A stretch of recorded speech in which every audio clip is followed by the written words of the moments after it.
Sekarang kau menyindirku.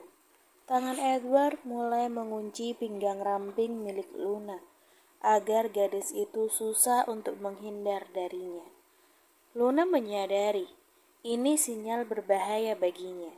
Ia pun meletakkan kedua tangannya di dada Edward, agar tubuhnya tidak menindih pria itu. Di satu sisi, aku senang melihatmu sudah kembali seperti semula, tapi di sisi lain, ini bisa berbahaya untukku, jawab Luna. Berbahaya? Karena ini. Edward dengan cepat menyambar bibir merah muda di depannya dan mengecupnya dengan perlahan. Tuh kan, Luna sudah menebak ini pasti akan terjadi. Mereka pun saling menautkan bibir dengan mesra, saling bertukar saliva dan menyalurkan rasa cinta dengan cukup lama. Luna lebih dulu menarik wajahnya yang sudah merah merona. Sementara Edward masih terlihat belum puas. Ya, dia tidak akan pernah puas jika sekedar melakukan itu aja. Namun ini kekasihnya, bukan wanita-wanita lain yang mudah menjajakan dirinya. Ia harus kuat-kuat mengendalikan hasrat dalam dirinya. Kau memang benar-benar berbahaya, celetuk Luna yang membuat Edward tersenyum tipis. Asal kau tahu, aku ini lebih membahayakan dari sekedar yang kau pikirkan, saut Edward. Luna ingin bangkit, namun Edward masih saja memeluk pinggangnya. Biarkan aku bangun. Tadi kan katanya kau ingin istirahat. Kalau kita terus berdekatan seperti ini, kita berdua benar-benar akan berada dalam bahaya, kata Luna mengingatkan. Tidak akan berbahaya kalau kita sudah menikah, Luna, ucap Edward yang membuat Luna tertegun. Menikah, ulangnya pelan. Edward pun mengangguk dengan serius. Aku ingin menikahimu, jawabnya tanpa ragu. Tapi menikah bukan sesuatu yang mudah. Ingat, jangan menikah hanya karena terdesak, tapi menikahlah saat kita berdua sama-sama sudah siap, ucap Luna. Pernikahan adalah hal penting yang sakral baginya. Ia hanya ingin menikah karena kesungguhan dari kedua belah pihak, bukan hanya karena desakan orang lain atau sekedar pelampiasan hasrat semata. Apa maksudmu kau tidak siap? Tanya Edward mulai tidak enak hati. Bukan seperti itu maksudku, bantah Luna dengan cepat agar Edward tidak salah paham. Menikah itu sesuatu yang sakral, Edward. Setelah kita menikah, kita akan hidup bersama selamanya, menerima kekurangan dan kelebihan masing-masing pasangan, dan memulai semua masalah bersama. Tak ada yang ditutup-tutupi, tak ada lagi yang disembunyikan. Kita harus saling berdiskusi dalam setiap pengambilan keputusan. Aku tidak ingin menikah hanya karena kita ingin melampiaskan hasrat kita semata. Jelas Luna panjang lebar. Jadi menurutmu aku ingin menikahimu hanya karena aku ingin tidur denganmu? Tanya Edward tidak percaya. Memangnya setelah menikahiku kau tidak ingin tidur denganku? Luna malah balik bertanya. Edward mendesah pelan. Ia lalu mencubit pelan hidung kekasihnya itu. Tentu saja aku mau, sayang. Jangankan setelah menikah. Sekarang saja kalau kau izinkan aku akan segera melakukannya. Tapi tujuanku menikahimu bukan hanya sekedar itu. Seperti apa yang kau jelaskan tadi, aku ingin kita bisa terus bersama. Aku sangat membutuhkanmu, Luna. Kau satu-satunya yang bisa membuatku tenang saat ini, jawab Edward dengan sungguh-sungguh. Kau serius? Tanya Luna memastikan. Edward pun mengangguk dengan cepat. Aku sangat serius. Aku membutuhkanmu untuk terus berada di sampingku. Aku akan membicarakan ini dengan Paman Lukas nanti, jawab Edward. Luna pun akhirnya mengangguk menyetujuinya. Barulah Edward tersenyum dan menarik Luna dalam pelukannya. Kita harus segera menikah, Luna. Aku juga akan segera bertemu dengan orang tuamu. Tapi ini akan aku lakukan setelah bicara dulu dengan Paman Lukas. Dalam pelukan Edward, Luna mengangguk sambil tersenyum senang. Hatinya merasa begitu deg-degan, menunggu hal itu segera terjadi. Edward melanjutkan, "Oh ya, apa aku perlu minta restu pada iparmu yang galak itu juga?" "Jody maksudmu?" tanya Luna. "Iya, pria sangar itu," umpat Edward. Luna pun tertawa kecil. "Ya, setidaknya kau harus mengabarinya juga," jawab Luna. "Baiklah, aku juga akan menemuinya. Tapi tentu saja, aku akan membawa bodyguard yang banyak kalau ingin bertemu dengannya." Gurau Edward yang membuat mereka tergelak bersama. Di kantor, Cindy tiba-tiba saja menemui Paman Lukas di ruangan beliau. Ia merasa janggal karena melihat Luna diperlakukan sangat istimewa. Apalagi saat ia tahu kalau Luna ikut mengantarkan Edward pulang ke rumah. Ia tentu sangat iri. Tok tok tok, masuk. Cindy pun masuk ke ruangan Paman Lukas dan pria parubaya itu memintanya duduk di seberang meja.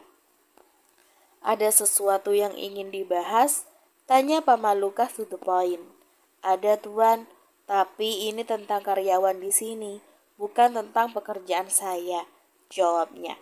Paman Lukas mencoba membaca raut wajah Cindy. Wanita di depannya ini tampak ingin protes terhadap sesuatu. "Katakanlah, ada apa?" kata Paman Lukas mempersilahkannya untuk berbicara. "Ini tentang Luna, office girl di sini. Sebenarnya banyak sekali pertanyaan yang ingin saya tanyakan.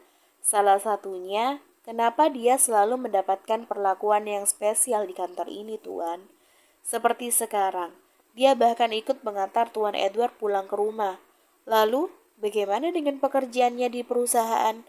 Dan apa kata office girl yang lain melihat dia diperlakukan secara spesial seperti ini? Ini hanya akan menimbulkan kecemburuan di antara karyawan, Tuan," jawab Cindy. Paman Lukas tidak langsung menjawab. Kalau ia perhatikan, kecemburuan yang dikatakan oleh Cindy barusan lebih terlihat muncul dari dalam dirinya, bukan karyawan office girl yang lain. "Apa sudah ada office girl lain yang bilang padamu kalau mereka iri melihat Luna diperlakukan dengan spesial?" tanya Paman Lukas lagi. "Kalau ada, beritahu saya siapa orangnya." Mendengar itu Cindy langsung terdiam. Ia tidak mungkin mau mengambing hitamkan orang lain saat ini. Karena memang selama ini belum ada yang protes langsung kepadanya. Rasa cemburu dan iri yang ia maksud justru datang dari dirinya sendiri. "Memang mereka tidak bicara secara langsung, Tuan. Tapi kan kita tidak perlu menunggu sampai ada yang protes baru bertindak.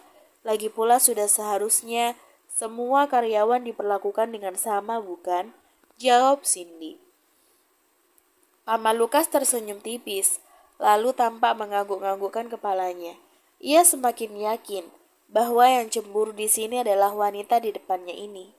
Tidak ada perlakuan yang spesial pada Luna. Sekarang, jika kau melihat dia pulang bersama Tuan Edward, bukan dia bersenang-senang, melainkan mengurusi Tuan Edward di rumah. Dia tetap bekerja, hanya saja pekerjaannya pindah ke tempat lain. Lagi pula, yang menginginkan Luna pergi bersamanya adalah Tuan Edward sendiri. Tuan Edward yang memperkerjakannya dan Tuan Edward juga yang menggajinya setiap bulan. Jadi, seandainya nanti ada yang iri pada office girl bernama Luna, suruh dia langsung berhadapan dengan Tuan Edward. Biar Tuan Edward yang menjelaskannya langsung, jawab Paman Lukas yang sama sekali tidak memuaskan bagi Cindy. Mana mungkin ada yang berani protes dan berhadapan langsung dengan Edward. Bisa-bisa pekerjaan mereka di perusahaan itu terancam.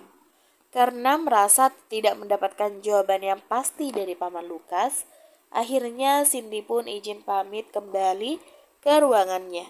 Ia bertambah iri pada Luna. Sepertinya dia harus membuat rencana lain yang bisa membuat Edward tidak suka pada gadis itu. Tapi apa rencana yang bisa ia lakukan? Ingin merubah diri menjadi lebih baik, tentu jalannya tidak mudah. Banyak kerikil yang menunggu di setiap tahap prosesnya. Begitu pula yang saat ini sedang dialami oleh Edward. Setelah kemarin dia dikejutkan dengan kedatangan sang ibu secara tiba-tiba, kini masalah baru kembali menerpa perusahaannya. Proyek baru yang sedang dioperasikan oleh perusahaannya mengalami beberapa kendala. Setelah ditelusuri, ternyata ada permainan nakal dari orang dalam perusahaan. Pihak klien tentu saja tidak tinggal diam. Mereka tidak ingin dirugikan atas masalah yang ditimbulkan dari pihak perusahaan Edward. Siang ini, Edward bersama pihak klien mengadakan rapat dadakan guna menyelesaikan masalah tersebut. Bagaimana ini bisa terjadi, Tuan Edward?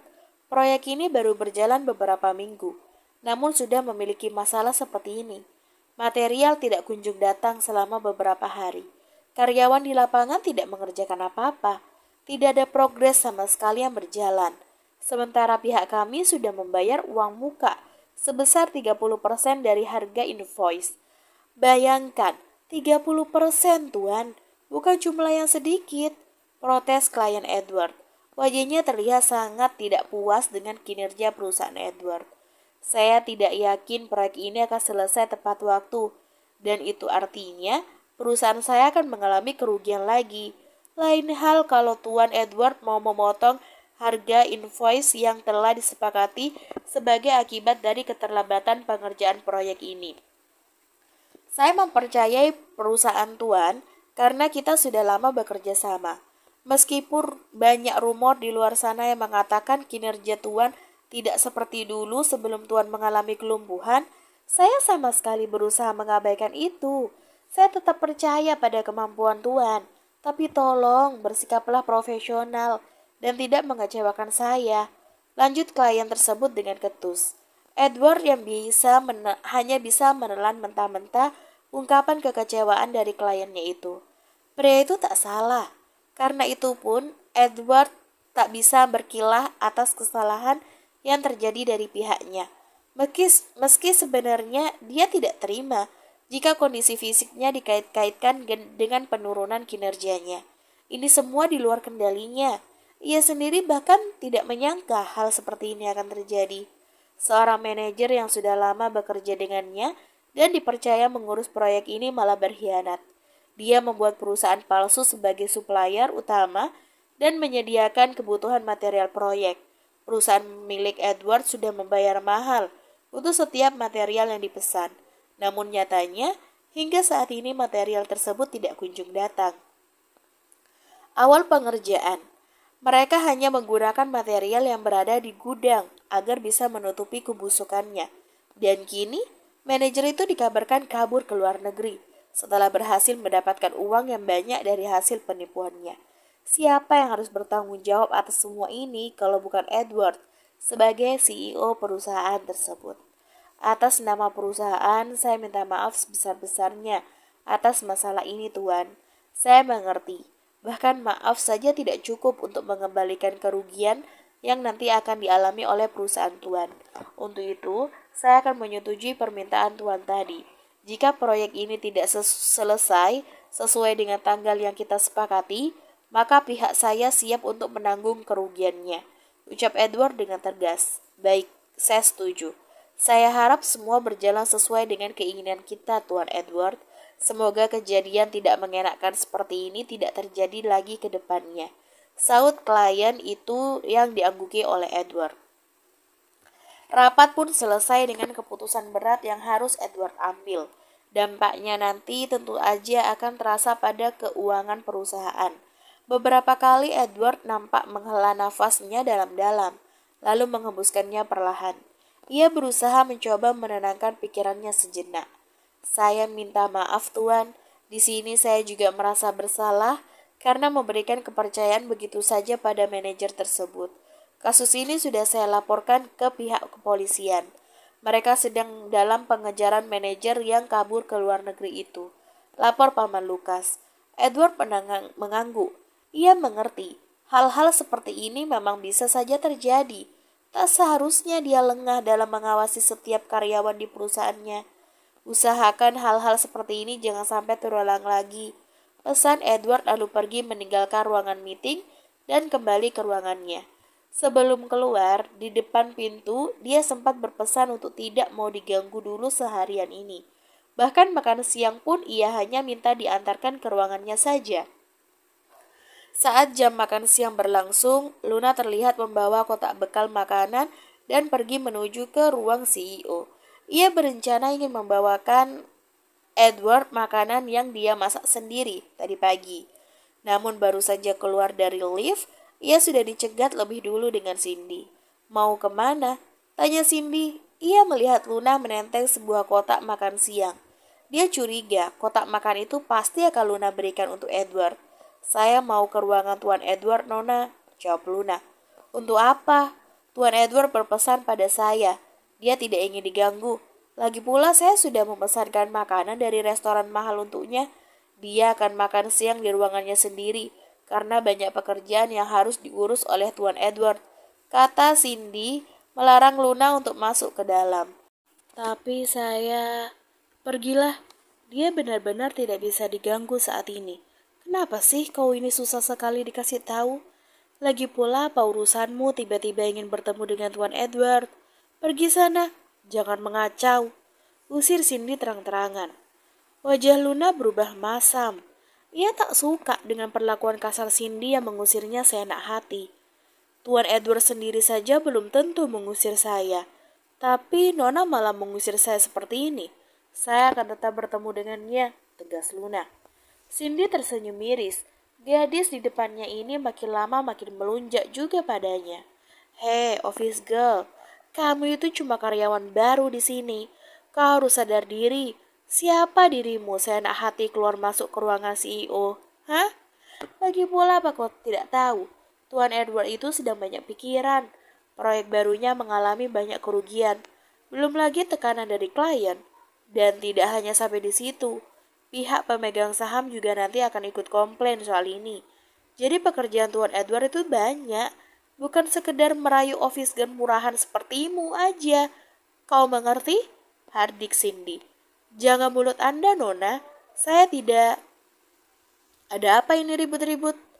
Orang yang mereka perdebatkan muncul tiba-tiba mendengar keributan dari luar. Edward pun pergi untuk memeriksanya. Saya... Belum selesai Luna menjelaskan, Cindy langsung menyela.